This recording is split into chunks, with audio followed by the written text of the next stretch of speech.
Three, two, one. Ladies and gentlemen, welcome to Download the Uplift. I am one of your hosts. My name is Gabriel Mark, reporting live from I Ain't Crying, That's West Texas in My Eye. A single tear forms. Joined as always by my co-host that's grounded like a fence post, reporting live from Las Vegas. That's Dane Davis. What up? What up? How's it going, man?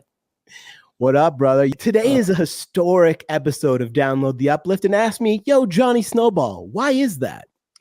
Hey, Johnny Snowball, why is this an historic day? Yo, I'll tell you why, because we have guest number 5 reporting live from New York. It's Diana Corradi. Hi, guys. I'm excited to be here. Yes. Thank you for joining us, D. We appreciate you. You came in just like the champion you are.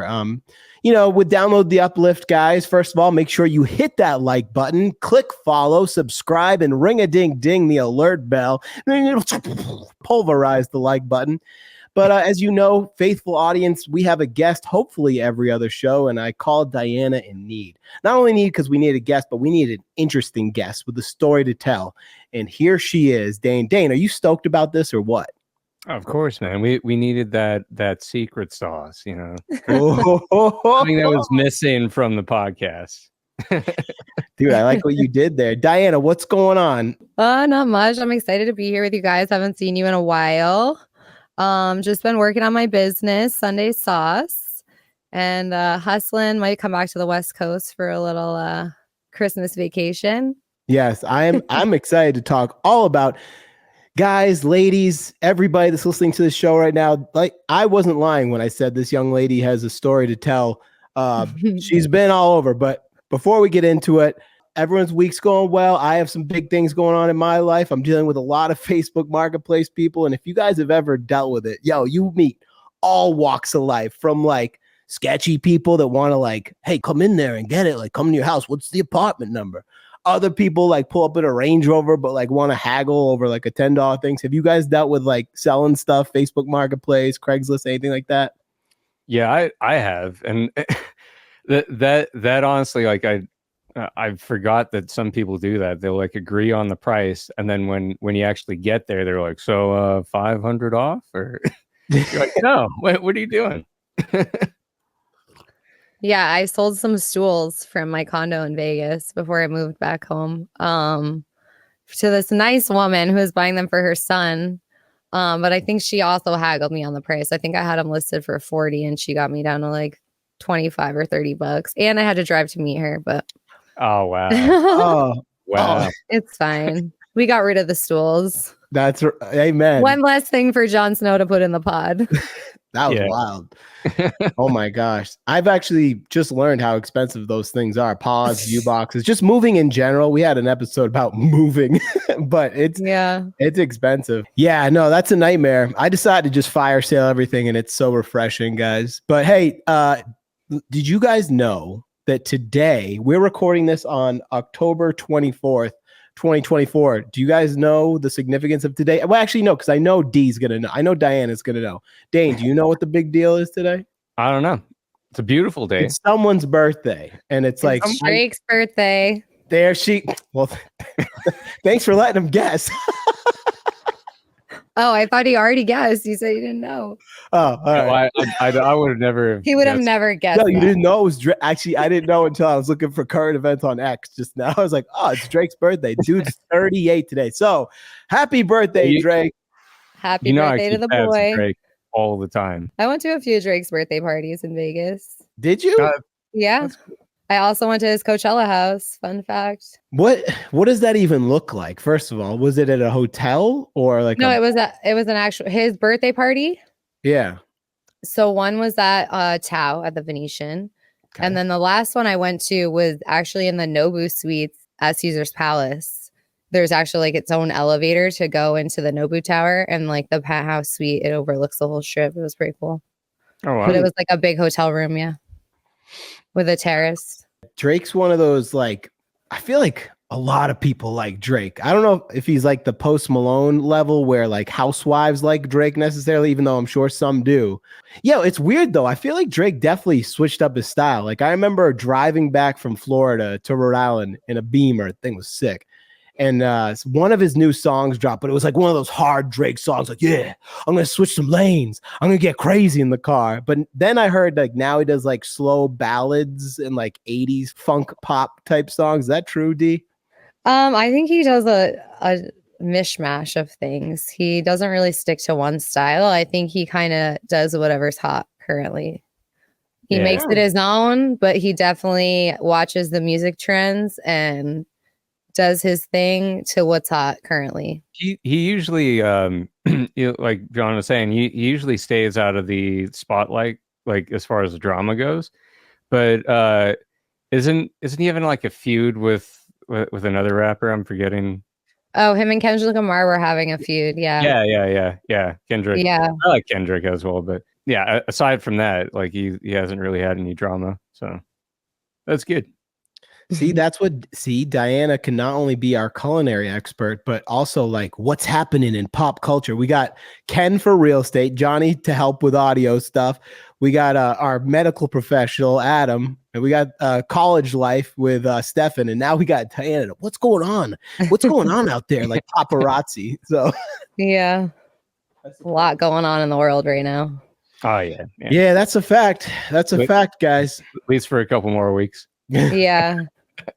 Yeah, we'll see. Maybe even a couple more after that. You never know. It's 38 years old. Good for him. I don't know. I don't even care. I'm 39. In April, yeah, he's I'll a couple 40. months older than me. A couple months to go till I turn 38. What is I was gonna say what's one of your favorite songs, but I don't even know if I could name. I'm sorry, audience, especially if you're like dedicated to Drake. I know I like some of his songs. I just couldn't name them. Does anybody have a favorite track for Drake's birthday? So like an original favorite would be a song called Fear. That not very many people know because it's like on his first album maybe. And then or like a mixtape. But I saw him at this Carrier Dome in Syracuse and he performed that song and I always love that song. And then I like Fire and Desire also off the album Views. Nice. I support that. Those are both his first album? No, Views came out, I'm not sure what year, 2019, 2020 maybe. I know Hotline Bling. Oh, there you go. I think Hotline Bling was on Views too. Yeah, it had to be. It was same album. That was a great album. Yeah. I think that was a pretty good time ago. But you know what was even longer ago is when it was cool to smoke cigarettes, which brings me to our second current event, is that teen smoking, guys, is at an all-time low. It was a Times article.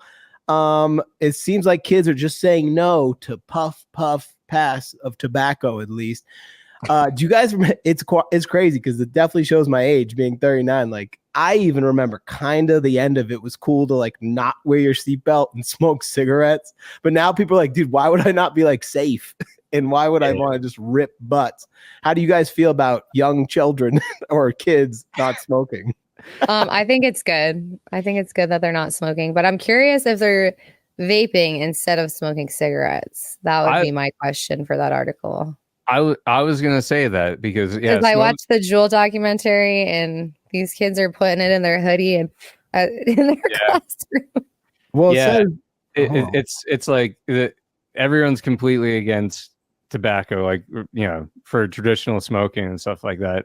But yeah, like the vaping craze and everything, I think that still hasn't gone away. It's only just recently been that people are saying, yeah, it is actually terrible for you still.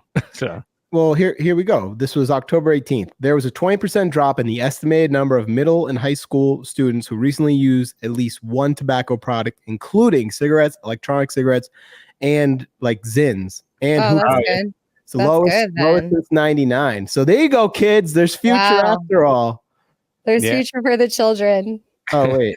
And, I believe the children are the future. Why don't I know that track? All right. No, I don't know why you don't know it. Yeah, but I don't know. You're like, that's on you, Snow. Yo, but by the way, you know what? I'm feeling parched, which makes me, let's get a tiki check.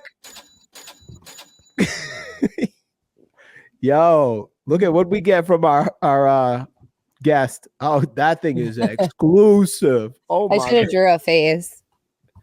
Yeah. Yeah. You should draw like an angry face, like the dragon, but just a stick figure. Oh yeah, Just I gotta get the Sharpie. rawr. Yeah. Yeah, that's all I got for current events. It's Drake's birthday and kids aren't smoking butts. So, Hey, good times all around, well, here's Or- the thing, guys. or If lack of good times. Who knows? if you dive into current events right now, man, it's all political. And It's political, and, yeah. you know, we don't talk about politics on the show because, especially with a small channel, it's a no-win situation. So Right. that's Yeah. why Mark Wahlberg's smart. Just don't bring it up. No one cares, especially. Good Now- thing I didn't just bring up my favorite current event then, because I almost did. Oh yeah, I don't know. Dane, what's going on out there, bro? Anything to report before we get into our amazing guest? Well, I mean, other than the event that should not be named. No, there's an election. There's a lot of drama. That's all we can say. That it's a little scary, dude. I'll say There that. always is. There always is. Yeah. But yeah, I'm not too worried. Right? It's gonna pass, and it'll be the same thing. It usually is. You know, people are upset, other people are happy. Look at you. That's how I look at it. Are you excited for F1, Dane? Oh yeah, so that's going on. Traffic is picking up like What crazy. a nightmare. Vegas locals love F1. Yeah, look, honestly, I saw F1 for the first time last year, and I was actually part of the setup for it with like some of the side events. Mhm. So we did one of the stands at Bellagio. We were setting up like DJs and speakers and stuff like that. So it was interesting to be a part of that, and actually watching F1 and seeing it on the strip. That was cool. Everything like like Traffic. but yeah, the setup of it and then watching it on TV, that was cool. But obviously, if you're working on the strip that night or you have to deal with the traffic, yeah, terrible. But Ugh. I saw Crazy Horse 3 was doing a skip the laps or skip the race, skip the laps for a lap or something like that. I don't know. okay. That's a gentleman's establishment for our DTU Yeah. audience. So It was like skip the race for a lap or something like that. Yeah. oh, Very clever marketing on their That's part. good. Crazy Horse, because I only know this because the recording studio I work at is like kind of right in that Right area. by it. Mhm. Yeah. So and it's also right by Allegiant Stadium. So they always do sports events and stuff like that. I'm not surprised. The fact that we never went from the studio to the strip club is extremely shocking. no, hey, don't go, if that's what you like, everybody go to gentlemen's clubs. I don't go. I think it's a waste of money these days. But yo, she likes me. She really likes me. Those freaking places, man. Anyways, yeah. I think it's going to be interesting when there is a baseball stadium on one corner, like a boxing event at MGM Garden, and like a hockey game and a football game all on the same day. The Somehow. traffic is going to be bananas. Ugh. No, That city's so different from 2013 when I moved there. It's Yeah. crazy. Oh They're just like, well, it's sports everywhere. People are going to love it, but no one's going to be able to get across. Like, you're going to have to walk everywhere probably. I totally get why they're doing it, but just the fact that they're jamming a baseball stadium like where Tropicana used to be It's it's insane. crazy. Yeah. It's absolutely no one insane. wanted it. No Such a nightmare. parking. And Crazy. Allegiant, I like that we're getting sports and everything. I really do. But even like Allegiant Stadium, it takes up a lot of real estate for parking and just the traffic and everything. So Yeah. like right on Las Vegas Boulevard. I'm saying it's going to be Yeah. a sight to see. Yeah. You know what's crazy is looking at like older like pictures of Las Vegas, especially downtown. Like I didn't know you used to be able to drive down Fremont Street, like the Fremont Street experience. It's like but the Strip and that city's just going to continue evolving. Now it's like really expensive to live, isn't it? I don't really know. I mean, I guess everywhere is, but it's getting up there with expenses for sure. It depends on how you're looking at it. Like housing here is going up more than it's not the biggest rise in the country, but it's one of the cities that has seen the most inflation with housing. And then like just I don't know, general cost of living. It isn't necessarily the cheapest, but it's also not the most expensive. The housing's the big one, I think, for us. Yeah, what are you gonna do? I don't know. Some people want to possibly move back there. I don't know. Some people don't. Who knows what's going on? We'll find out. No. TBD. TBD. You know what isn't to be determined? It's already been determined, which is our quote of the week. Our quote of the week brought to you by F1 Racing Action live in Las Vegas, Nevada next week or whatever it is. My God, I wish we were sponsored by F1. Oh my God. Imagine, dude. That's how we know we made it. We just got to make a call. Would you like to read it for us? I'm going to pull it up in a second, D. Sure. Okay. Quote of the week brought to you by F1. The only real stumbling block is fear of failure. In cooking, you've got to have a what the hell attitude. Julia Child. Come on. Yo, That's the a good GOAT. one. What do you think? First impressions? Go ahead, guys. What do you think? Really good. Yeah, because you can't. So this kind of is like my rainbow cookies. I had no idea what I was doing. I thought I had to weigh out each third of the batch to make them even for the pieces. And now I just measure it all completely by eye and they come out fine. And you just got to kind of trust the process. With anything in life, I guess, right? Moving 100%. across country, selling all your stuff on Facebook Marketplace, you got to just trust the process and know that you're going to make it regardless, that you're just going to make it happen. I agree. We've talked about it like a few times, but it's sort of, you know, if you're not in it, then you don't have a shot at all. So like you're going to fail a bunch of times, but not doing it and not participating, not going for your goals, your dreams and stuff like that, it just means you'll never achieve them. And that's what people often say is a true failure is giving up. So yeah. She was like a boss, man, because I remember, you know, was it even reruns when I was a little kid watching on my dad had a TV. It had like doors on it, wooden doors that opened up. And it was like a big screen. Those console TVs, yeah.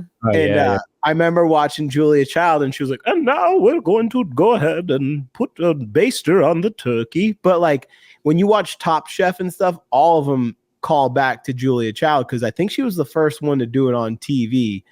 And then there was like the 90s with Emerald, and he became a multimillionaire just by saying, bam.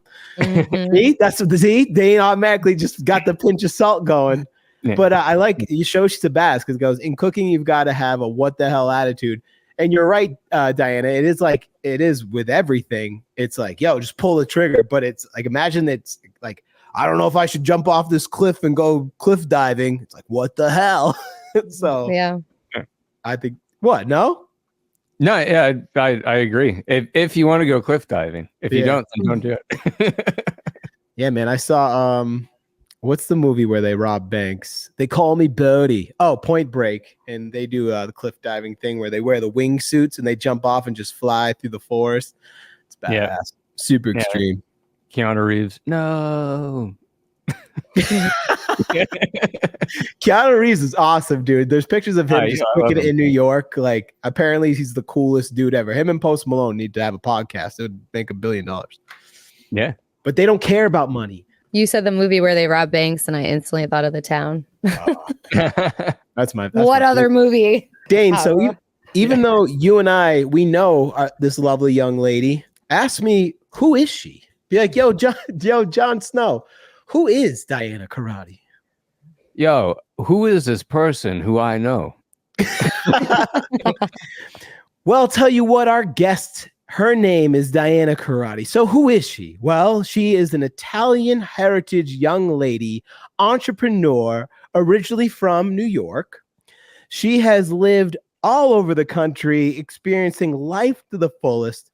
She studied music industry in college at SUNY, which I had to look up is State University of New York. She is a music lover and sometimes maker. She's made a few tracks. We might get into chicken parm a little later, and then her own stuff. She is an artistic soul. She is a home cook turned sauce boss business owner. And finally, and of course, and not to be forgotten, she is the kind of great friend and neighbor that will invite you in to watch Game of Thrones when she doesn't even like that show because she's awesome when you're on a bender. So that's who's on our show today. That was very nice. Thank you so much. That's who's on here, awesome. Dane. That's awesome. I didn't know you didn't like Game of Thrones though. So we watched the episode where she burned the city down, and I was into that. But 12 times. I think you're the only one who's into that. Yeah, I turned it down. I turned it on, and I just couldn't get into it. All the accents and stuff. Like it took me like 3 months to get past. Like there's a scene on like the second episode where him and I think Rob, like they sit down in this like field and have breakfast, and I just couldn't get past breakfast for like 3 months. Such a good scene. Yeah, it is. But then after that, I don't know. I just took me a while, but I love it. I love it now. I'm more of a Sopranos girl. I mean, that's the GOAT of shows. I mean, even over Entourage, I think Sopranos is. I mean, Dane, are you a Sopranos dude? I know. See, we grew up in the Northeast where it's like a lot of Italian, like, hey, but it's also just an amazing show. What's your deal with Sopranos? I've only seen clips of it, so I haven't gotten into it. Oh, it takes me a long time Shock to get and into awe. the show. Yeah. Cue the shock and awe. hey, Diana, boo this man, boo. Hey, wait, where's the cheers? Hit the cheers. No, dude. No, that's not it. That's not it. That's like I messed up song. Yeah. Dude, you That's need to, and you have Seinfeld. HBO Max, or I'm sure you have a way. Yeah, because you watch House of Dragon, dude.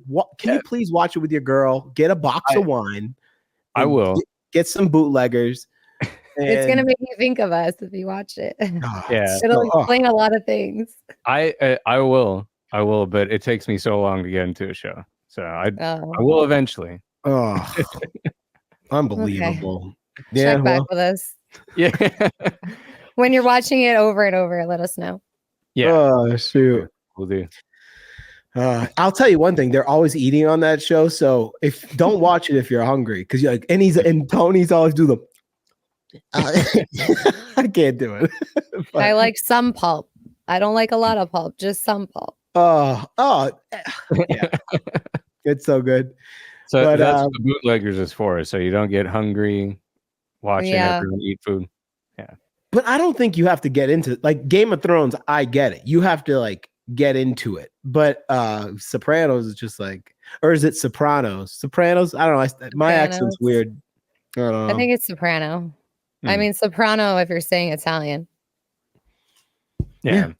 I don't know. Or if you're talking about. If you're saying it in New York, it's soprano. You know, if you're talking about singing, it's soprano. I used to sing in soprano. Sometimes my teacher would make me sing mezzo soprano, alto soprano. I'd be all over the place. Yeah. That's pretty high. It's pretty high. Is it? I wouldn't even know what that is. Actually, no, I can see you doing higher notes, D. Yeah, for sure. Yeah. Yeah. Back when I trained regularly, I could really hit some notes. I think that's cool. I remember I sat down with I don't know if it was actually Guitar Center, but I was one of those music places out in Vegas to actually take like vocal lessons. It was pretty cool. Like she sat with a piano and she teaches you how to like, you got to stick with it, just like any instrument, I guess, to be like yeah, I don't know. I mean, we could hop right into music, but I care right now. I care because I am hungry. I care about going to my cupboard and looking for some sauce, which brings me to the sauce boss. Yo, so Diana, talk to us about it. You're here as the sauce boss. Where did this all start? Why are you here? What's going on? Okay. So, I mean, the sauce started like from my grandparents, obviously, like traditions every Sunday. It was like my family would either go to one or the other of my grandparents' houses and we'd have pasta, usually some kind of chicken cutlet, and then salad, but we wouldn't eat the salad till after dinner. people that eat salad first. We don't do that in Italian culture. During COVID, Vegas shut down. As we know, it was a ghost town. And I couldn't bartend or work doing anything because at the time I was also doing marketing for restaurants. The city shut down and my friend said to me, you should sell your sauce. And literally within 10 minutes, not even 10 minutes of them saying you should sell your sauce, I came up with the name Sunday Sauce. And I was just making marinara sauce to start. And then my friend said, if you make vodka sauce, I'll buy it. So I said, okay. So I made vodka sauce.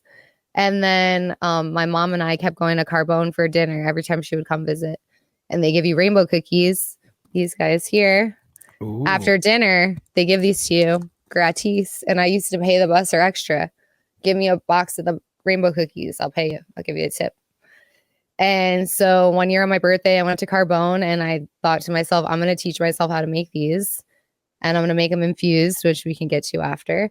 And then I just kind of started bouncing off ideas. Like my grandma makes pizza every Christmas. So then she got me a pizza machine. Now I make pizza. I make cannoli dip that the pizza can be dipped in like this. So it's like the cannoli filling. And then this comes with it. This is an Italian like waffle cookie basically. Oh, yeah. And you use this as the shell to dip. And then I have the marinara sauce, vodka sauce. People have asked me to do Alfredo, but I tell them I'll do it for them fresh. Like I would rather make it for them and give them like a hot pot of it than to jar it because I just don't like the way the consistency changes. It breaks. The sauce always breaks when you reheat Alfredo sauce. So that's where I'm at right now. Some struggles I've experienced as a small business owner is like jarring the sauce in order to keep it so it lasts for longer than a week, like normal sauce if you were just making it at home. And so it's safe, right? Yeah, so I don't have to put I don't want to put preservatives in it if they're not all natural. So that's going to be my thing this year is I have a sealer now. I seal the jars, so it's fine. But the vodka sauce still has to be refrigerated because there's milk in it. So this upcoming year, we're going to figure out. I met someone that jar sauce that'll do like a white label for me. So we're going to see about that soon. Oh, that's awesome. Yeah. It's always tough handling like the logistics of it. Like it's like manufacturing with bottling and then like sending it to people. So on the opposite end, it's like service businesses. You struggle with labor and stuff like that, and just figuring out the logistics of that it's something you just have to go through like as a small business. Like for anyone out there who's looking to start one, like I think every small business has their own unique story and how they solve their problems. So shipping cool. has been like the biggest thing, honestly, is everything costs so much to ship. And everyone is so used to getting free shipping, like free 2-day shipping with Amazon. Right. That when you tell them, hey, it's going to cost you like $25 to ship all this stuff. Because then you have to remember, if I don't charge them for like the thermal sealing to keep it cold and the ice packs and the boxes and all the things that I have to put in extra to ship it, it's really not just the $10 that the post office is going to charge me. Yeah. And also, like, if you don't use the post office's boxes, those are more expensive. So that's been my biggest challenge is the shipping. When I lived in Vegas, I was shipping a lot of stuff back to New York, and the post office tossing my cookies around. Like the chocolate they'd show up, the chocolate would be all broken off the cookies, and I'd be mortified because that's not how I sent them. And it took me 2 days to make the cookies. So it's a fun learning curve though, because when you're doing it for yourself, it makes it that more rewarding when you figure it out.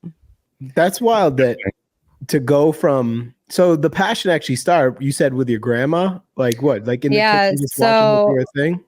My dad's mom and my mom's dad both were always making sauce, it seemed like, but those were like the two of my grandparents. And then both of my parents also taught me how they make their sauce. So I kind of took a little bit of what my mom she'll tell you, I'm the one that taught you how to make the sauce, but I don't put meat in my sauce. So I make it a little bit different than her. But I did have a lot of life lessons along the way. Sauce teachings. Oh, well, I think if you have like a little bit of everybody put in their 2 cents and then you still make your own, I think that's the best way to do it though. I mean, right? Yeah, I think so. Heck yeah. That's awesome. Yeah. But to take that passion and like Dane said, any small business, it really is a vortex, because you mentioned how expensive it is to ship everything. And like the way to get those costs down is to scale, but that costs money. So it's like an endless loop of basically. Yeah. And you're so right. Amazon and the convenience and the fact it's like, no. I want it here tomorrow. It's like, dude, this is made in my kitchen and this is really expensive to ship. So respect to you chasing that dream. Is it getting, well, I'll tell you what, I'm not trying to put making content and podcasting, but it's been a steep learning curve for Dane and I too, I think we should do it, to kind of having a setup and like a procedure and stuff. But anything you're trying to get into that's worthwhile, I think, and if you got a passion for it, I think that will help drive. And you can tell you definitely have a passion. We're going to link her website, all of her socials in this bio, so you guys can go support her in a small business here in America, USA, baby. Come on, raise hell, praise Dale. But it's awesome. And she responds to all the messages. And if you have any questions about it, I think it's freaking awesome what you're doing. I've had the sauce, everybody. And it's obnoxiously, it will turn you into a glutton. It's like, I want more.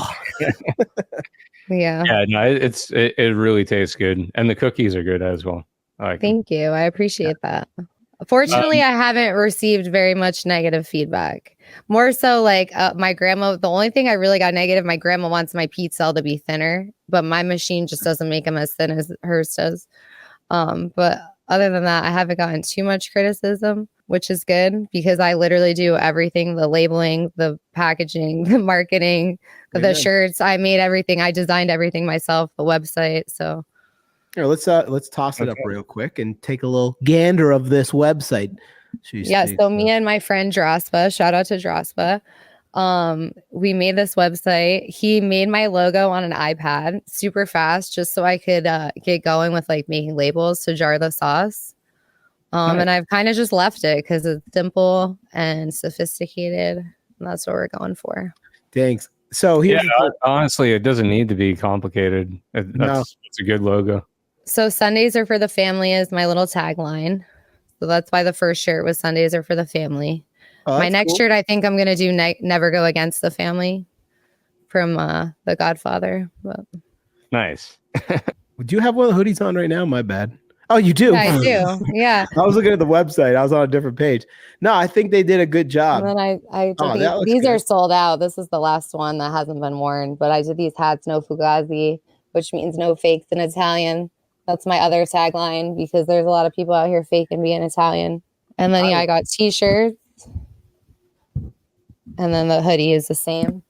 And then I also have dad hats that are like, I didn't bring one down, but that's like this too, both sides. I have a gentleman in South Carolina that makes my shirts. He does a really good job. That's awesome. I might get a beanie or a shirt or something like that. Okay, I would love that. But you have to take a picture so I can post it, because I tell everyone that, and very rarely do I get a picture back. Oh, look how good this looks. Oh, look at this one. Oh, that's the original jar. The original jar was like a prescription bottle, because I was going to do a label that was like an RX. Like, this is your, like, every Sunday. Mm-hmm. That was what the original label was going to be. So I got a prescription bottle so that it was like every Sunday, take your sauce kind of thing. Nice. I also think you can tell. I mean, you've always been like this. Is you're conscious about what you're putting in your body. You know, I think that's huge, because it's crazy, man. Like, if you go down the aisle and you just pick up every bag of food these days, it says bioengineered food added. Yeah. So when you're using real ingredients like that, it's just wired. It's wild. Like, if you pick up some of these jars of sauce, and yes, I eat jarred sauce sometimes, more often than I should, but I didn't realize like most of them don't even have olive oil. It's all like sketchy seed oils, like canola oil and stuff. Mm-hmm. Like, I will say for Arnold Palmer, is that the dude? No, Newman's Own. It's olive oil, tomatoes, and salt. So that one's not bad. But I always look for the olive oil. But the rest of it's all just packed. Like, dude, a tomato sauce shouldn't have 37 words you can't pronounce. Right. Yeah, mine is literally tomatoes, olive oil, fresh garlic. I'm not going to tell you exactly what herbs I put in it. Seasoning. Exactly. But like I was telling my mom this actually earlier today. I'll tell you guys. So if you look on an olive oil bottle, unless it has an Italian flag on it, it's not Italian olive oil. Which is not bad. Spanish olives are great. That Look killed on the all of olive us. oil. It says, sorry, Great it olive. says that the olives are made in sourced from different countries. So it's like a mishmash of different olives from Spain, Peru, whatever. But I use imported Italian olive oil for my sauce. Not out of plastic bottle or a can in glass. Nice. I remember my pops or my grandfather, probably both of them, they had the big, like, The tin can. It looks like tin can gasoline, right? with a big Racing spout at fuel. the top, Looks like greased all racing fuel. Yeah, yeah. Put it in. Was it Bertucci's or something? Yeah, my grandpa had that too. Heck yeah. That's how you knew he was a real one.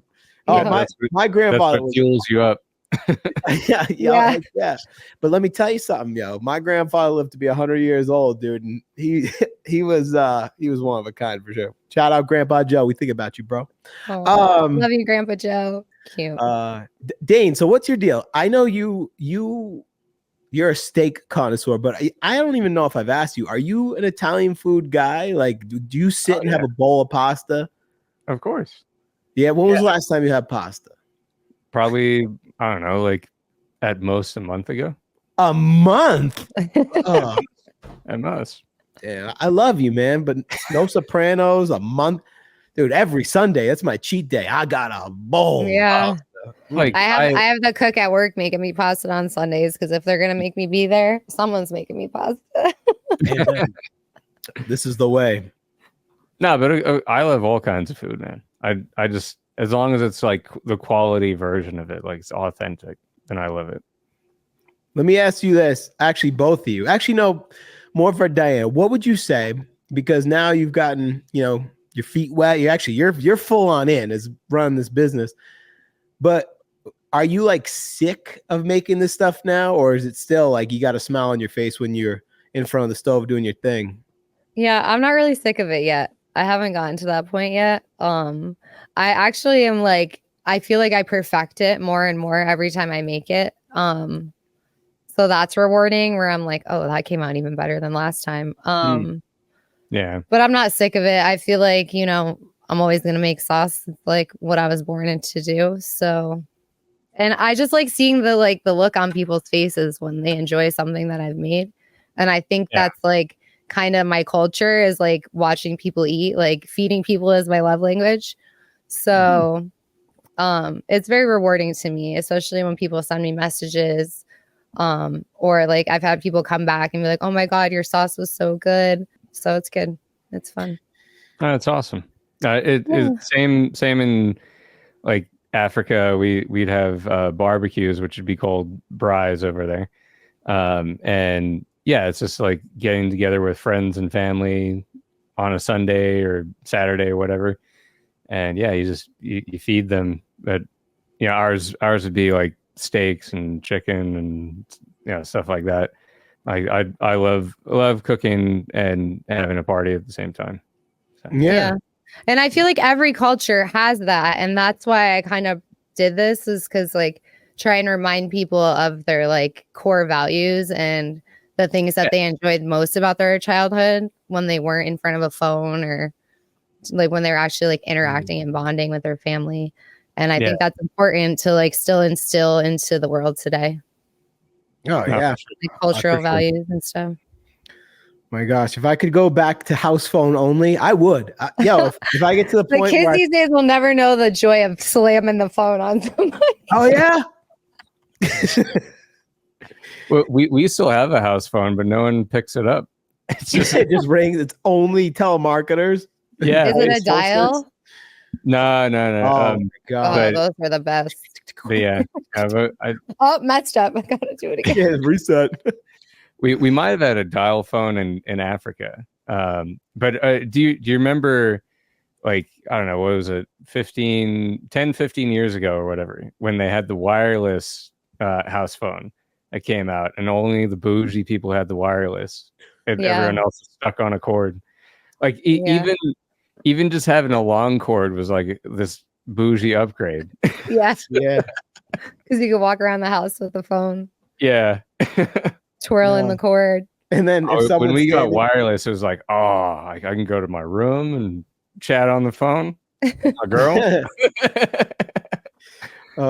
or you just walk past someone and you pin them against the wall with your cord because you're just on the phone and not thinking about them. Like, yo, bro, what the heck? Yeah.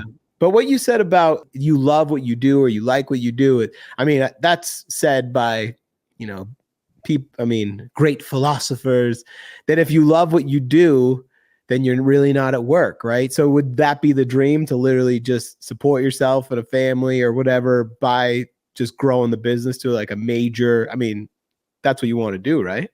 Yeah, I would love to go major without ruining the integrity of the brand and the ingredients.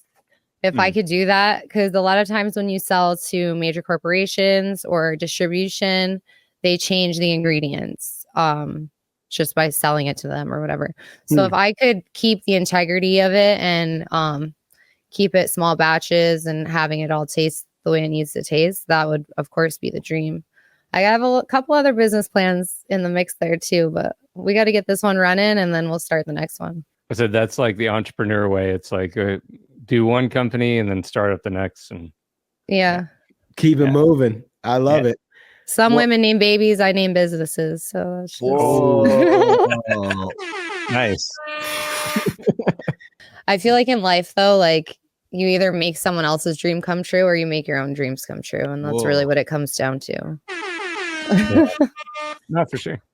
And like I've done this for a lot of people. You and I met working for a celebrity chef. I don't know if we should say his name, but why not? Guy Fieri. Guy Fieri's, he's awesome, dude. Guy Fieri's a man, super cool boss. You should try my sauce if you haven't yet. Yeah, there you go. Wait, he's not bad. Yeah, get some Sunday sauce on one of the shows or something like that. Diners, drive-ins, and dives or something. Yeah. Something. He's so cool. He's like literally like that. Like he came behind the bar. He's like, I'm gonna get everybody fireball shots because fireball was still a thing. I remember that. He's like, what's up, brother? I was like, what's up, man? He's like, let's get everybody some shots. So like that dude, you see it. He was like, awesome. But he walked in there like Axl Rose in 1991. This was Guy Fieri's in Vegas on the Strip, and Diana and I both worked there. We actually opened that place. We opened it, yep. And yeah, he was freaking cool, man. That whole celebrity chef. And then you hear some of those celebrity chef owners, they're just a nightmare. I won't name it because I know we won't name names, but we saw it firsthand. Name names. One of them might have the same name as my niece, but oh yeah. What's your niece's name? Yo, that's a fact. I heard a nightmare. Oh my goodness. Shoot. Well, so I did marketing for all these other people. So it was just kind of like, all right, let's apply what I know and make it happen. And people love, like, when people see, oh, Sunday sauce, like anyone that's a paisan, they're like, oh my God, I love that. And then even people that aren't are like, that's such a good name. And I'm like, it's so rewarding because I thought of it in 5 minutes. And I'm like, I know it is. Thanks. Yeah. So what's the strategy? You're hitting a bunch of like food festivals and stuff up there. I know you send me pictures sometimes, and it looks like, yo, you have a nice, like the booth looks very well set up. Do you have a thing to like warm the sauce with bread that people could do dips? Because that'd be amazing. I've thought of that, doing like a pasta sample. I did do it one time in Vegas. I made pasta and I put sauce on the pasta and put out samples. But I usually will put out like cannoli dip or rainbow cookies like as a sample for people to try. But that is a good idea. Normally there isn't electricity at these things because you're like, this one is in a park that I'm doing on Sunday.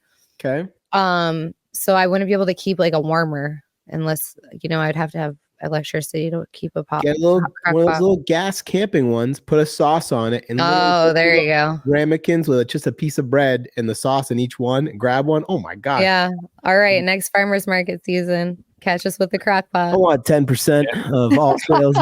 Bella's Sunday sauce. Listen, my niece and nephew are already trying to each take 10% too. All right. Yeah, we got 30, all three of us. So fun. Dane, you want 10? Well, you could just have like an electric battery bank. There's a bunch of them out there. Not too expensive. True. So either way. Yeah. We'll figure out the crock pot for next farmers market season. But yeah, I did a bunch of events. I did this huge one in Mass for 4th of July. And then I have a deli in town that sells my cookies called Capri Import. Shout out Capri. And the owner, Anthony, he's super nice, very supportive of my business, and I'm very appreciative of him. But they sell my rainbow cookies right now, and I do pop-ups for the holidays, and I just sit at they have a coffee bar with an espresso machine, and people are always trying to get me to make them coffee, and I'm like, no, I'm here. You want some sauce? I'm not making coffee today.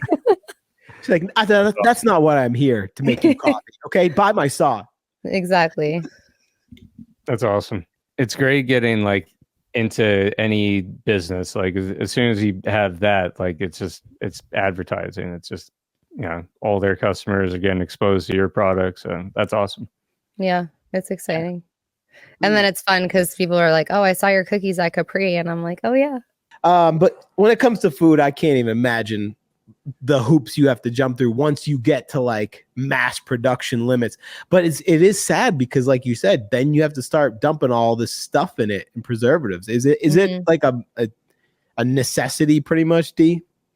Like I feel like at some point, depending on how long you're going to have it on the shelves, right? So I tell people that the reason why my sauce doesn't last that long is because I don't put preservatives in it. And it's the same way as if you were going to make sauce at your house and it's not going to last forever. Right. I try to explain that to people. Like, things aren't meant to last for years at a time. Like, if it's fresh, it's not going to last that long.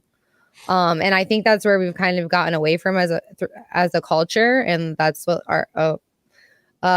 that's what we need to kind of get back to, is like focusing on nutritious ingredients. I agree. That are whole and from the ground and not processed. A lot of over processed stuff. Yeah.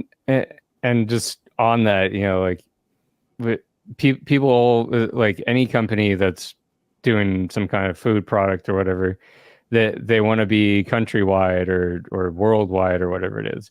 And when you're scaling up to that amount, the quality gets, takes a hit. And then, you have to have preservatives. It wouldn't make sense not to. Versus like taking more of a local homegrown kind of approach. That's like sort of the two different approaches to business these days. And obviously the mass marketed, mass produced, worldwide thing makes you more money, but it's not necessarily going to be a better product. So right. Yeah, I would like the sauce to be dropped off like how the milk is dropped off. You know what I mean? Like it's coming in every week and it's fresh. Oh, that'd be cool. Like for real, that'd be super cool. For real. Like it's like how they have fresh pets, not to compare my sauce to dog food, but how they have a refrigerated section with your stuff in it. Like my food would be in this refrigerated part and it wouldn't be to last forever. It's only going to be till it's fresh without having citric acid or whatever else people put in their stuff. Yeah, premium product. But I guess with your cookies, you could probably freeze those, right? So the cookies and the cannoli dip are the two things that are shelf stable. They can go on the freezer. I shrink wrap them so that they don't get any air to them, and they will last however long in the freezer. The cannoli dip, a month in the freezer, 2 months.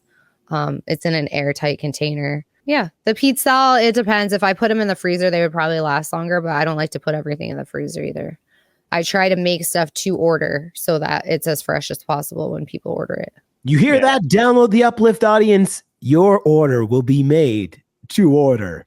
So speaking of those cookies, we got to talk about your exotic cookies. Okay. And by exotic, I mean the canna cookies. Did I spell it right when I saw my joggers with a C? With a C.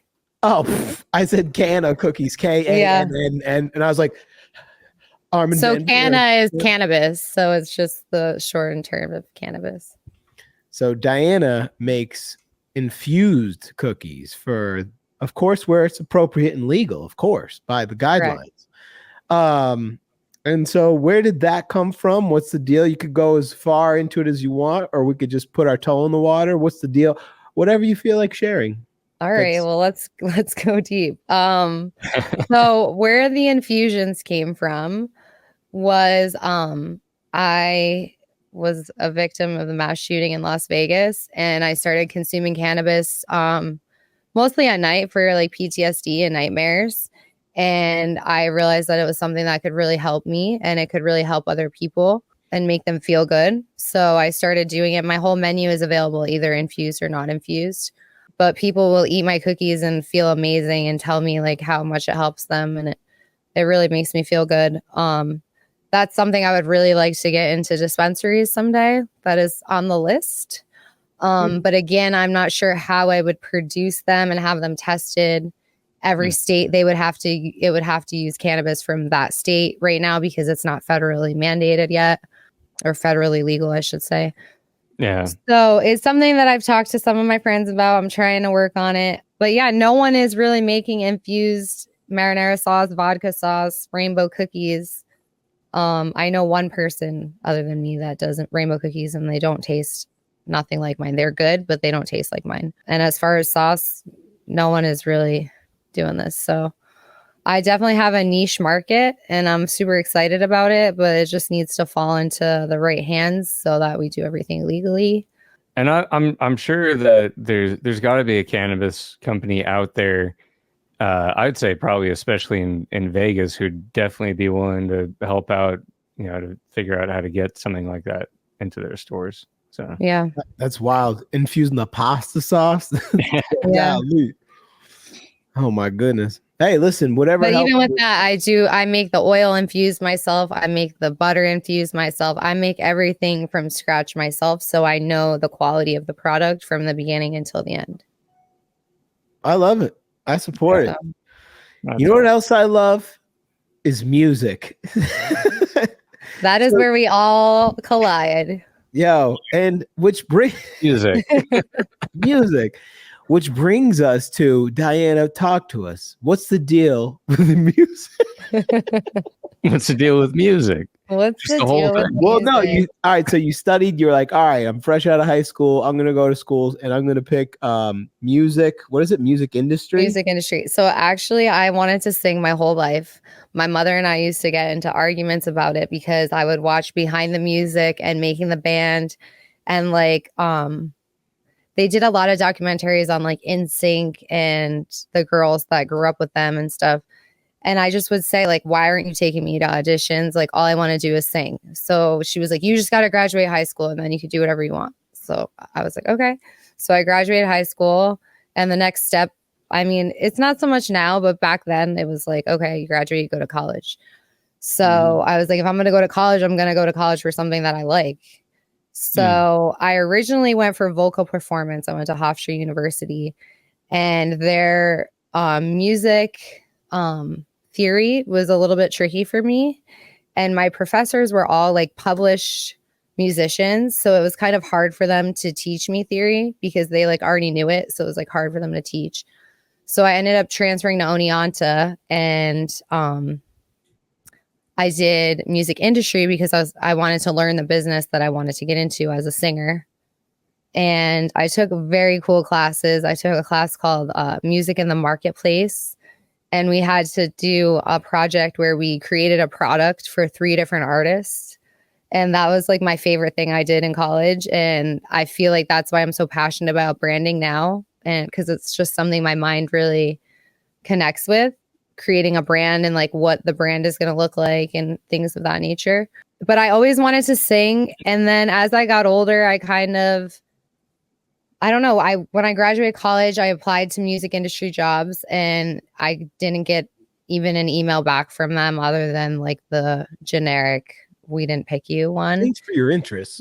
Yeah. So I started to get really discouraged about it. And I honestly think that's why I'm so shy about my singing, is because I feel like along the way, there's been people that have kind of told me that I'm not good enough. So I'd rather just keep it to myself. But I'm a pretty good singer, as you both know. And I'm gonna start taking a little. I would really like to finish the song that Dane and I started before I left Las Vegas, but it's something my niece and I really connect on with music, and it's just something that's always been very important to me. And when I get into the studio and I'm in the booth, I feel like the adrenaline rush and I feel like Superwoman. So that's how I know it's like what I'm really meant to do. And I would like to eventually connect Sunday Sauce with the music. I've already done it once, but I want to start doing a Sunday Sauce playlist. So when I jar the sauce, like there'll be a playlist on the back of it that says like what songs I listened to while I made the sauce. I think it's something interesting to kind of see what the vibe was while I was making it. That's such a good idea. Yeah, that's awesome. So wait, so each jar, like if you were listening to Dean Martin or Drake. Yeah. And I always listen to a very random mix of music when I'm cooking. That's such a good idea. Yeah. So, and I think it would just be cool for people to see, maybe learn about songs they didn't know about or things of that nature. So with when you're studying music business, basically, right? It would be kind of what it is. Was it also law, or was it more just like how to run like a music project or music? Yeah, I took legal issues in the music industry. I actually read Jon Snow's contract for him. We interpreted it together.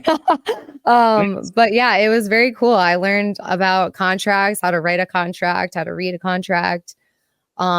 I kind of wish that I would have become an entertainment lawyer because I think I would be an amazing lawyer. You would. But yeah. You never know. Maybe that's something. Yeah. Hey, go back to school for 5 more years. I don't know. Oh my goodness. Yeah, is that how long it is? The lawyer? Is it 4 years on top of your bachelor? Like a doctor? Really? Oh, law school. Yeah. Law school. Yeah. You got to go to law school for at least 2 years. Alexa, how long is law school on average?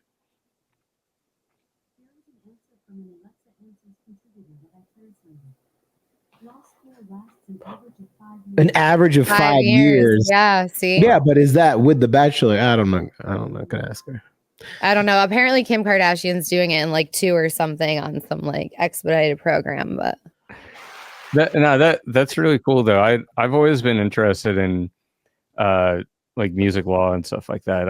I just haven't taken any classes, but I've always been invested in my own music projects, like how to make things legit and all that stuff, and copyright law and all that. So I have some knowledge. I'm just not great with it. I think all three of us know, a little bit more than the average, just fan of music about the game. I think it's definitely I don't know. I was actually talking to Johnny the other day. He's like, yeah, dude, a lot of companies, like if you're doing well or whatever, if you have some buzz, they'll sign you just to shelf you or whatever. And it's like, that's so weird that companies do that, or record labels do that. Dane, Diana, why does anyone know why? Is it because they have other artists and they don't want competition, you think? Or it could be. It could be an artist that they think isn't developed enough yet.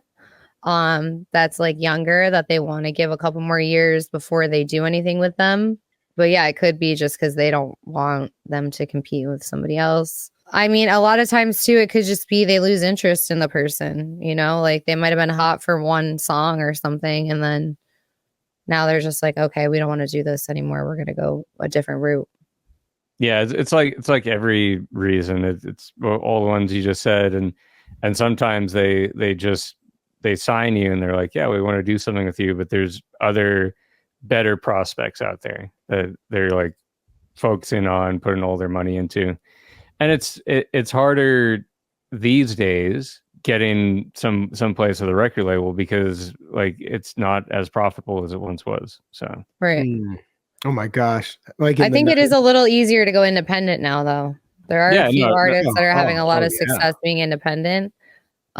Which I could start a recording career when I'm 40. Who knows? Yeah. But, the playing the guitar, singing country music in Nashville, you never know. But the stupid thing is even to get a record label to sign you or get interest in you almost have to just do it by yourself right anyway. You have to be on that cusp of like, I'm about to blow up and a record label will sign you.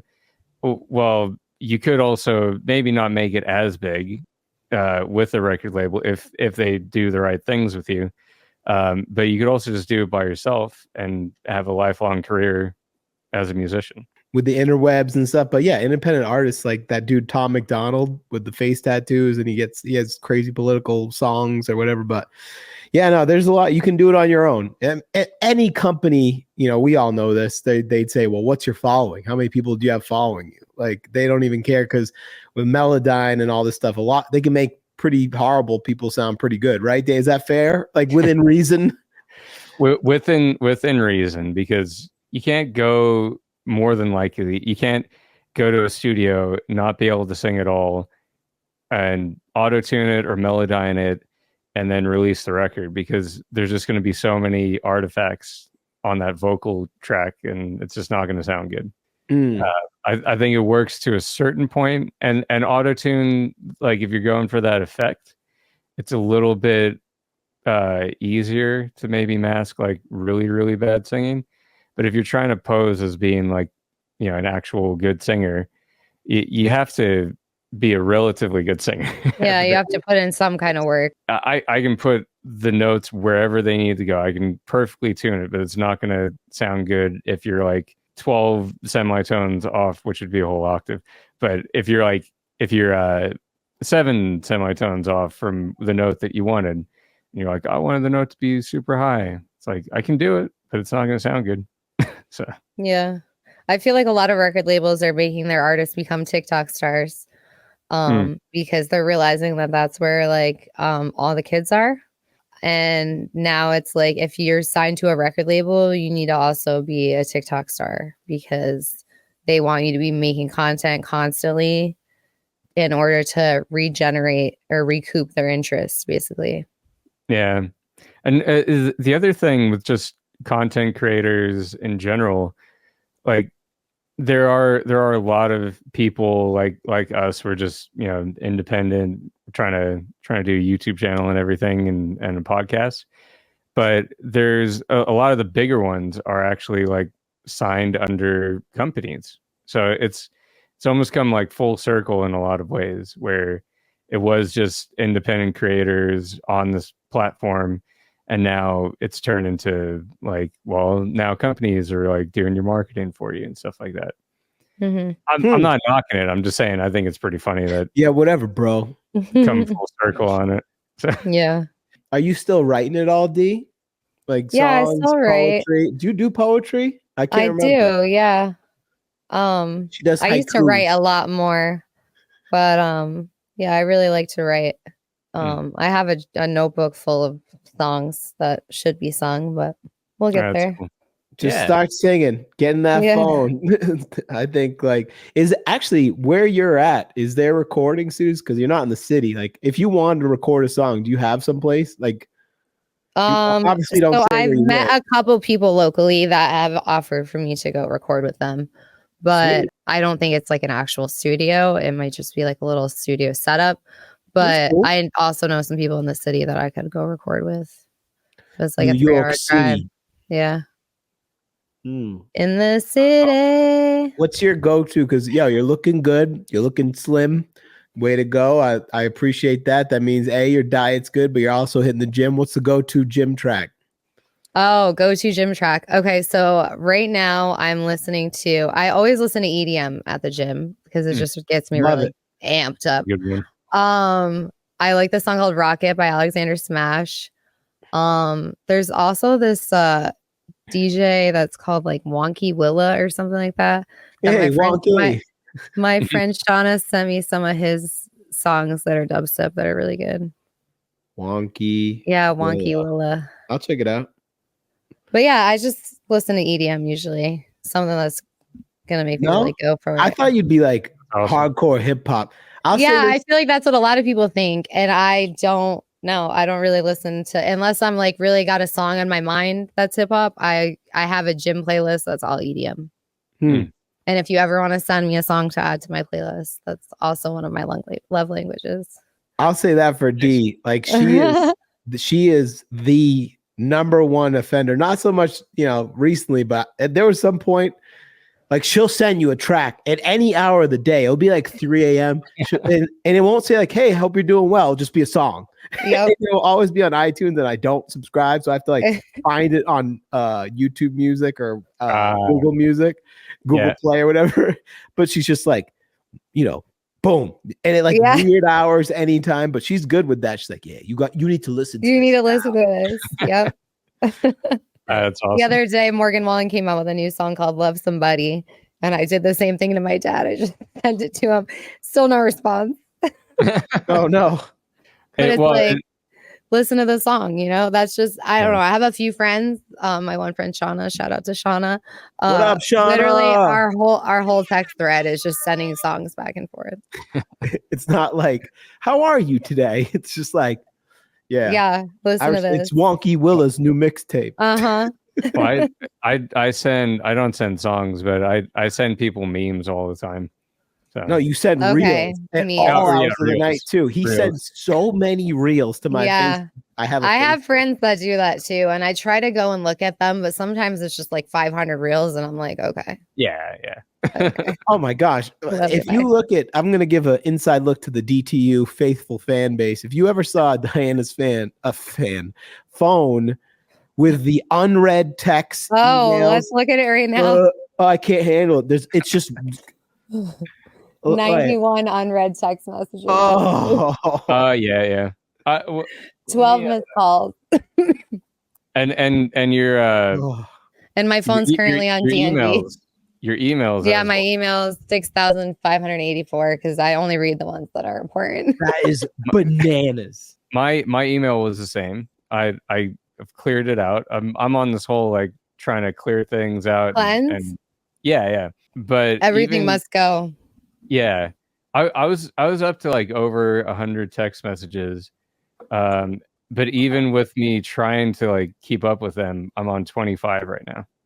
Yeah, so it's hard. Well, it's just like sometimes people text you and it doesn't warrant a response, or like I think I responded and then it's just like, oh, I read it and I forgot to answer you. But I feel like most of my friends understand that that's just the way I am, and I'll get back to them eventually. Love you guys. At some point. Love you. I've had friends that were like, we'll text. It's like, and actually like me and you are pretty much like this when we have texted. It's like a month later. Dane doesn't text me back for like a month. Oh. And then he's like, oh, how are you? And I'm like, oh, hi, Dane. But it's okay. I understand it because I'm the same way. Yeah. So it works. I'm trying. Dane used to give me vocal lessons. Shout out to Dane. Appreciate it. But yeah, I'd love to work on music again as well. I've gotten the studio set up way better to actually like try and record some vocals. So yeah, we need to finish up that song because no one has luckily remixed or sampled that song, and it is my favorite song of all time. So Tuesday, October 15th, I was at the grocery store at 2:44 p.m. and we have a running joke. I used to have a skeleton that I brought to the studio. We named him Skelly. So whenever I said there was a giant skeleton at the grocery store, and I said to Johnny and Dane, I was like, "Yo, massive Skelly, check it out!" Right? That was October 15th. Right off the rip, get a response from Johnny. Damn, Skelly's been eating his Wheaties. 2 days later, I'm like mid-run. I get from, he looks so angry. But like, yo, he definitely saw it. And he was like, I'm good. Yeah. But guess what you got in the meantime? You got some reels. Yeah, it's a bunch of reels. Great. Oh, man. They're pretty funny, man. That's like me. I'm not responding, but I'm posting on my Instagram story. Yeah. But people don't have to realize that I literally will just post and I go off. I don't look through Instagram. I don't look at people's stories. Yeah. Like I'm posting and I'm ghosting. Speaking of Instagram, make sure you download the Uplift on Instagram. I don't even know if our guest currently does right now, but she will. I'd follow her, but I can't read any of her posts because she uses these crazy fonts where it's like, I don't know. Oh, you can't see it? Nah, I'm just playing. It's a font app. She uses like crazy exotic fonts. It looks dope. I just don't know what it says. It's like Sanskrit or something. Sanskrit. I don't even know what sans script is. I'm just thinking of the Mummy. Well, it is a font. That's a legitimate font. Is it? Let's see what Yeah. it looks like, shall we? Well, it's not Sanskrit. It's Sans script. Sans, ASANS. Oh, what'd I say? Um, Sand script? Oh, yeah. Oh, this is wild looking. Oh, yeah. Oh, dude, and there, you know what's crazy? Yeah, people like can read this. Wow. My hieroglyphics. Yeah. Speaking of working at a grocery store, Diana's had a bunch of crazy jobs, and I just had a quick note highlighted. I was like, you need to ask her. She's probably she's held. I actually have too a lot of service industry gigs, from bartending to serving tables. I'm sure you've bussed tables before because you're a real one. We've all been in the trenches with that tub. What would you say your favorite gig was in that kind of job, and what do you think is one that you like? I wouldn't do a single day, even if they paid me crazy money. Do you have like your favorite and a worst? I would say my favorite was Serendipity 3 in Las Vegas. That was my first job when I moved to Las Vegas. And I actually got promoted to be a manager there. So that job taught me a lot, but I met a lot of my close friends there. It was out front of Caesar's Palace. It's actually called Hell's Kitchen now. Oh, yeah. But we had a patio that overlooked the entire strip. It was sick. They built it out when they built Hell's Kitchen. I don't know why, because I thought that patio was like the coolest thing about the restaurant. But we sold frozen hot chocolate. I don't know if you remember that. Before Dunkin' Donuts or anyone else had frozen hot chocolate, we had people waiting in line 2 hours to get frozen hot chocolate, which was just powdered chocolate powder, milk, and ice with canned whipped cream on top. God bless. But I learned a lot, and I was running like a multi-billion-dollar company when I was like 24. So that was pretty cool. Manager, like, could you fire people? Yeah. And I did. For real? Oh, and I did. Being on her bad side. You know what? Pack your bags. You're out of here. Yeah. What character was that? That was me, apparently. It just came. Dude, you know, that sounds like it's been in a movie. You know what? Pack your bags. You're out of here. And then my least favorite. Oh. So, I mean, there was one waitressing job I actually did walk out of, and I was said I would never waitress again. And then I did one more time. This quitting story. So it was called the Parkway Tavern. I don't know if we should say the name, but the Parkway Tavern in Green Valley Ranch. Mm-hmm. I had just flew home from my grandfather's funeral. And I worked the morning shift, which who's going to a bar in the morning? So it was like a Sunday, and I waited like 2.5 hours for my first table to get there. And then it was like the housewives of Henderson with their children, and they let their children just run free in the restaurant, making crazy noise, sat them at their own separate table, which if you're setting your children separate, like you have no control over them.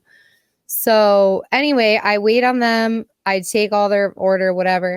At the end, this woman like puts money on the table. I see it's a 20% tip. And she goes, can I talk to your manager? Because you just don't seem like you were very happy the whole time that you were helping us. And I wanted to be like, well, I wasn't, it's not that I'm not happy. I just buried my grandfather, but okay. So I get my manager and no, I wanted to, but I didn't. So, my manager wasn't there. It was a different manager from a different store that had come to do inventory. So he goes out there, and she's going on and on for like 15 minutes. The girl that's coming to relieve me comes in, and she's like, oh my God, she's still going. And it just like, I was fired up. Now I'm upset because it's like, this woman already tipped me 20%. Now she's trying to get me fired from my job. And I didn't do anything wrong. You know what I mean? Like, that's the crazy thing about being a waitress is like people literally treat you like enemy number one, and you're just trying to serve them a meal. Like, you didn't cook the food, you didn't make the drinks, you're just serving it to them. And they treat you like you're ruining their whole life if things don't go the right way. It's crazy. Being a bartender versus being a waitress, it's like night and day, because just having that little 5-inch strip of wood in between you, people do not treat you the same. It's wild. That's why I've always preferred to be a bartender. But So anyway, she keeps going, and my manager like comes up to me and tells me to get in the back, right? And so I'm like, okay, cool. I go in the back, I clock out. I had only taken that table. I took all the money out of my pocket that was like tip or whatever for the checks, handed it to him, and I said, I'm out of here. I called my GM. I told her what happened. And that was the last time I went to that job. It was just like, they were just being nasty for no reason, you know, trying to ruin my day. I feel like I think everyone should have to work a service job for like a week just to understand like what it is. And for some, like the people that are rude to like servers, and I mean, there are some servers and bartenders that are jerks. Yeah, of course. And like, you know, they deserve a little sass.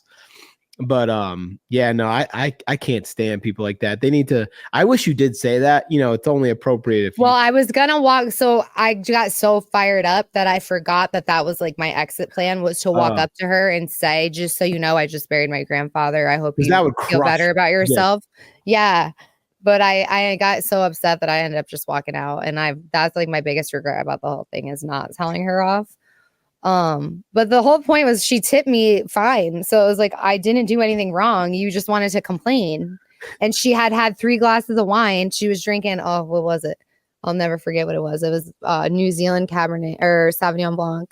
That Kim, what is it called? Kim Crawford. That's what she drank. 3 glasses of it, had her feeling herself. Dane, have you ever Anthony Bourdain actually had a beautiful quote about how everyone should have to work a service industry job because he said he learned more in a restaurant than he ever learned in a boardroom. Oh, I don't doubt that. Let's see if I can find it. Dane, have you ever done a service gig? A service gig? Like, I think we talked about this with one of the guests, but because I worked at Walgreens. I was the first cashier, so I was the front of line for everything. Yeah. So not service job, but still, you know, same deal. Actually, like, it's just like you could go through, especially during the holidays, like 20 customers within the span of, I don't know, 15 minutes who, you know, 5 of them might have a major gripe about you or something like that. Yeah.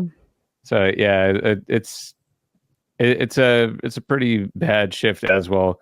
Working like the photo department or stocking, that was great. But yeah, doing any of the head cashier or whatever the hell. Does Winston ever make a guest appearance?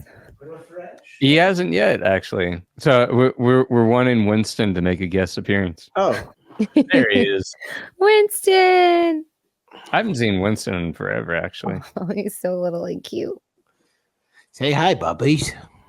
Winston. What's up, Winston? He's like, "What's up? My name's Winston." You get a woof. Oh, we got a special guest first for Download the Uplift. We got Winston. And it looks like he's just one of the other hosts right now. So go ahead, go on with the show. So, guys, what's up, buddy? Winston, what do you think about Sunday sauce? I really like it. It's really good. But I wish they would make dog treats, pumpkin dog treats, please. Oh, I love them. I did make dog treats, actually. That's funny you say that. Okay, well, I gotta go. I'm watching ducks on YouTube. Bye-bye. Bye. See you, Winston. Thanks for all the insight. Literally one wire. He's like, I don't know if I should pass. You shall not pass. That's funny. What is that? Forgetting Sarah Marshall? You shall not pass. Yes, when he's doing the Dracula show. That's a great movie. The original where that's from is Gandalf and Lord of the Rings. Oh, Lord of the Rings. Yeah. Whatever, Dane. See, I don't even know how much of that to cut out. Maybe we'll have Winston in the show. You're gonna make Lord of the Rings fans mad, man. Come on. Nice. Do you mess with TikTok? I do, but I haven't been on it. Remember when I was doing TikTok really good, and I haven't done it for a while. I was trying to be TikTok famous for a minute there, but making my little videos. There's a lot of hands in that honey hole on trying to be famous on TikTok. Well, you kind of just have to do all of them and blow up on everything if you blow up on one. Yeah, you just got to keep doing it. You never know which video is going to blow up. Well, this wouldn't be download the uplift unless we just took like a little 5-minute sliver to check in with our guests and ask them, so Diana, are you doing anything? Because I know you don't really follow the show until now you do. This show started originally as kind of like a mental health with like a fun spin type show. So we started talking about that. But with guests, we always like to at least ask, like, are you doing anything to take care of yourself? Like journaling, meditation? Like, what are you doing to keep what's going on up here healthy? Go crazy. No, I did buy a gratitude journal. I have yet to write in it. Fun fact. But maybe tomorrow is the day. I go to the gym. I try to go to the gym like 3-4 times a week because that just like helps my mental clarity. I've been going on some hikes outside. I really just like being outside in nature. I feel like that's where my mind really shuts off, is when I'm out in the trees. And yeah, I drink my Kangen water. That's supposed to help with anxiety and stuff too. So explain what that is. Like if I was a 5th grader, Kangen water. So Kangen water is it's a Japanese medical grade machine that water is made out of. There is a setting to make molecular hydrogen water. So the hydrogen in the water hydrates you better than if you were to just drink regular water, because the molecules are smaller, so they actually absorb into your cells without going too crazy into it. But the machine has all different settings. You can set it to 11.5 and it takes the wax-based pesticides off of your fruits and vegetables. That's cool. Which also has a lot to do with anxiety and gut health and not feeling great. And yeah, I mean, honestly, I don't eat the best, but I've been trying to eat more green stuff. They say greens. My doctor told me that when you're stressed out, you should eat more greens. But that helps too. Well, I think also the fact that you're writing, like getting that thing right. I tell everybody to journal more. I think like, especially even if you're just writing songs, I know that even before I got into all the journaling that I do every morning. Like I remember when I sat down to like towards like write a song, especially if you're in the mood, in the feels, you can get it out doing that. So yeah, I think the best way to get the emotion out, and especially with songwriting, is to write it when you're like in it, not after. Yeah.